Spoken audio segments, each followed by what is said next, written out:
Pesantren Digital Aswa, Another Way to Jannah.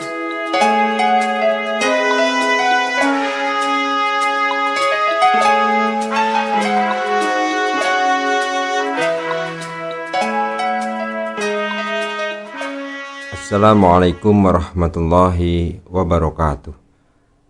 Bismillahirrahmanirrahim. Alhamdulillahi rabbil alamin. Wassalatu wassalamu ala sayyidina Muhammadin wa ala alihi wa ashabihi ajma'in. Amma ba'd.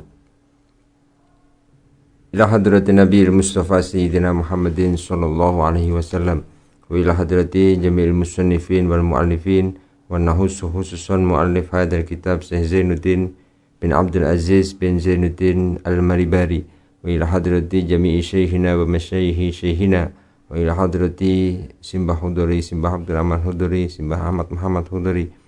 Sya'ulillahi lahumul fatihah. A'udzu billahi minasyaitonir rajim. Bismillahirrahmanirrahim. Alhamdulillahi rabbil alamin. Arrahmanir rahim. Maliki yaumiddin. Iyyaka na'budu wa iyyaka nasta'in. Ihdinas siratal mustaqim. Siratal ladzina an'amta 'alaihim ghairil maghdubi 'alaihim waladdallin. Amin. Bismillahirrahmanirrahim. Qala al-musannifu rahimahullahu ta'ala wa nafa'ana bihi wa bi'ulumihi wa bi asrarihi fid dharain. Amin ya rabbal alamin. Bismillahirrahmanirrahim. Wa farduhu niyatu raf'il janabati. Wa farduhu utawi fardune adus iku niyatu raf'il janabati, niat ngilangi janabat. Au adai fardil ghusli utawa niat nekani fardune adus. Makrunatan haliten barengaken bi awwalihi kelawan kawitane ghusli.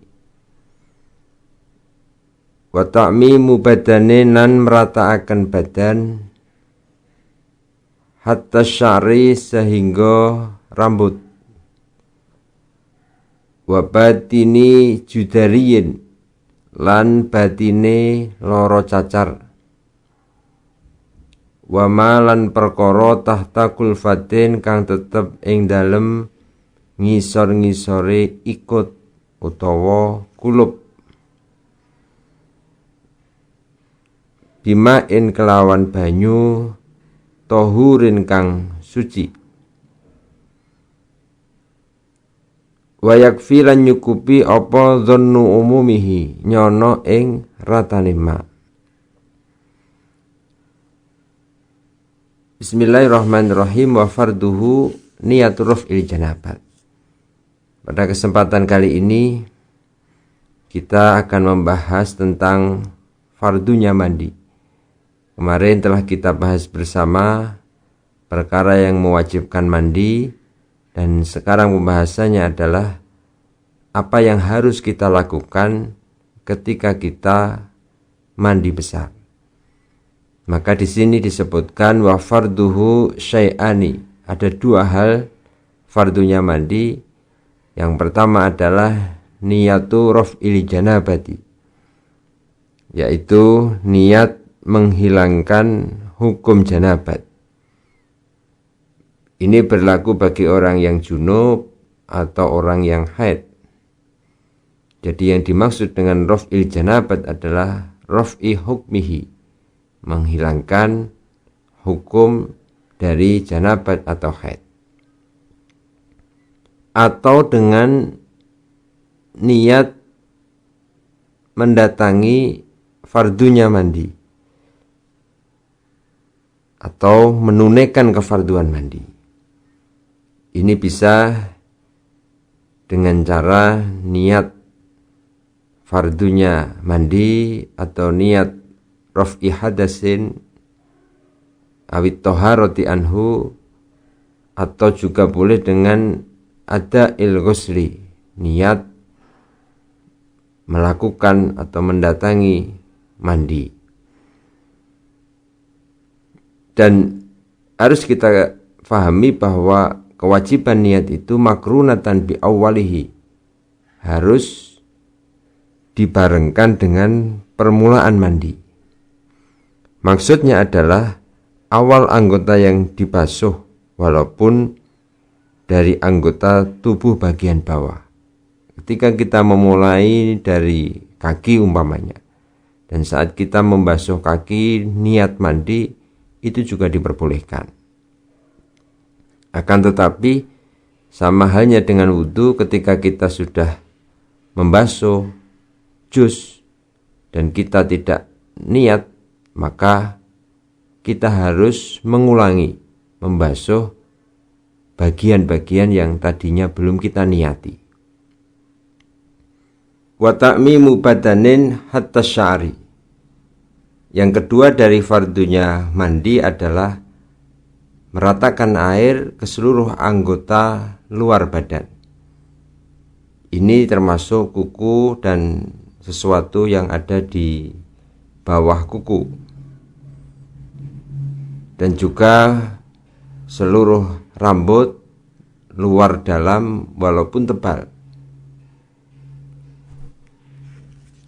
Dari pembahasan ini kita harus tahu bahwa sesuatu yang terlihat, satu contoh adalah mambati sya'rotin, tempat cukulnya rambut yang hilang ketika dibasuh, itu juga harus dibasuh.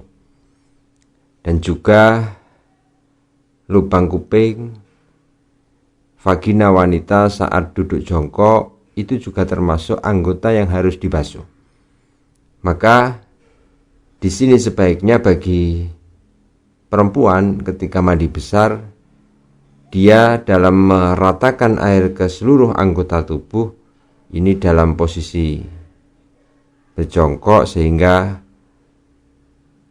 vagina yang terlihat ketika si perempuan itu jongkok itu termasuk anggota luar yang harus dibasuh. Wa batini judariyin wa matah takul fatin bima'in tahurin.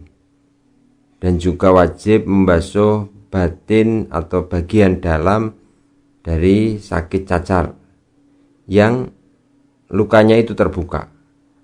Jadi kalau lukanya itu terbuka, maka bagian dalam-dalamnya juga harus dibasuh.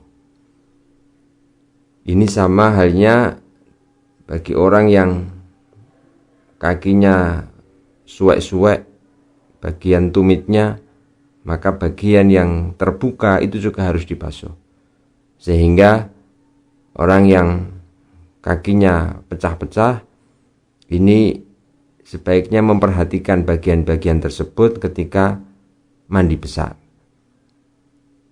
Dan juga kewajiban tersebut sampai pada anggota yang berada di bawah kuncup atau bahasa lainnya kulub bagi laki-laki yang belum hitam.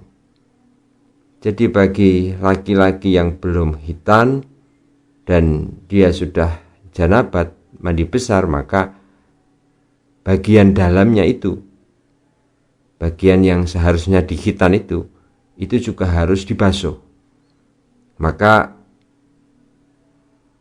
sebaiknya bagi laki-laki ini sudah berkhitan sebelum dia janabat, sehingga tidak kesulitan dalam membersihkan bagian dalamnya zakar itu.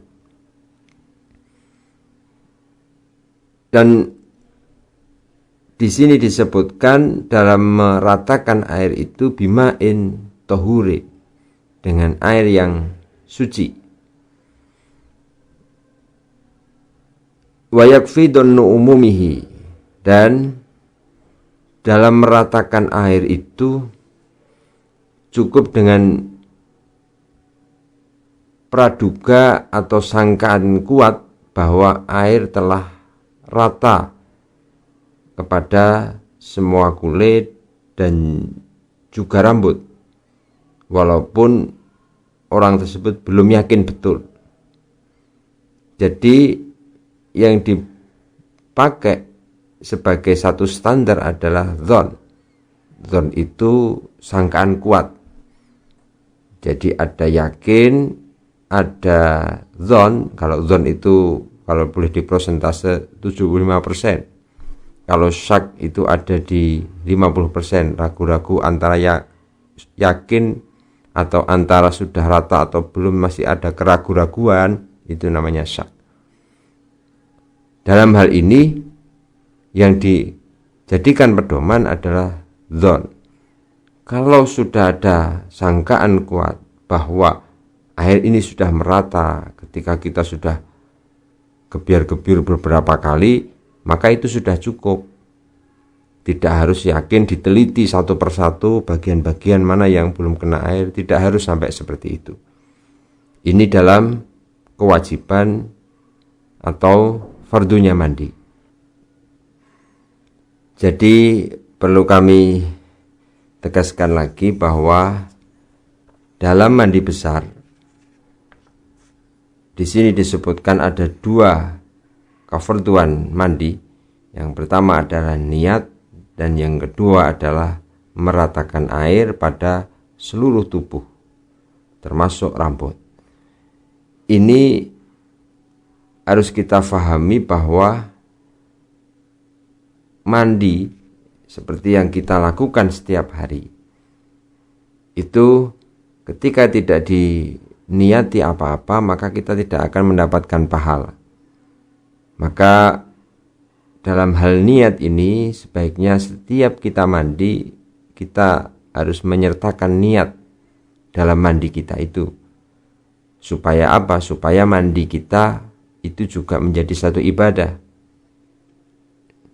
Kalau tidak mandi besar, maka kita bisa niat, umpamanya niat mandi untuk mencari kesunahan, melakukan ibadah, sholat.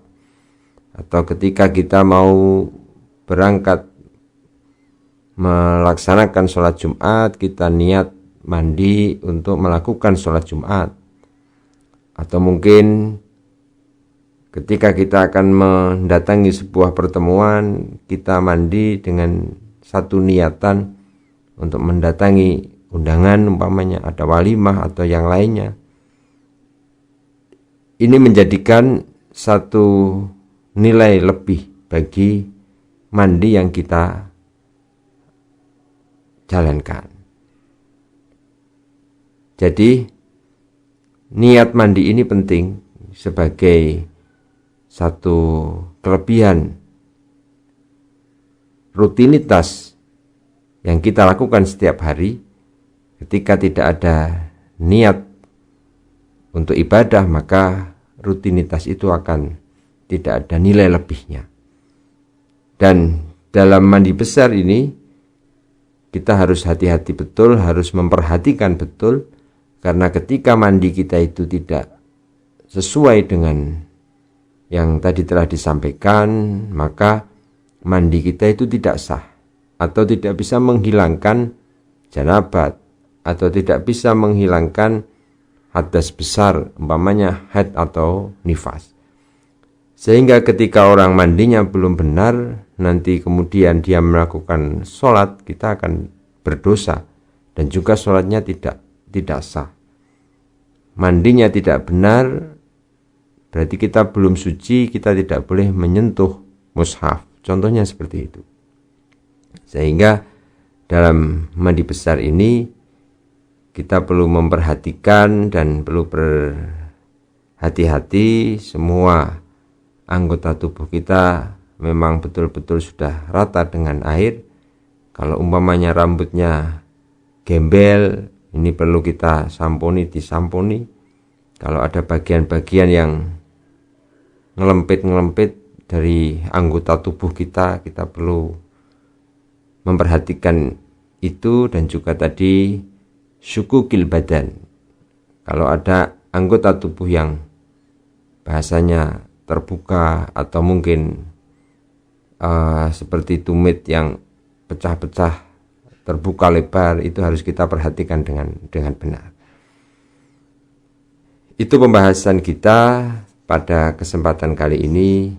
Semoga ada manfaat dan membawa keberkahan bagi kita semua. Mari kita berdoa. Allahumma inni istauda'tuka ma qara'tuhu wa ma hafidtuhu wa ma fahimtuhu faltudhu ilayya inda hajati ilaihi. Terima kasih. Wassalamualaikum warahmatullahi wabarakatuh. Pesantren Digital Aswa, Another Way to Jannah.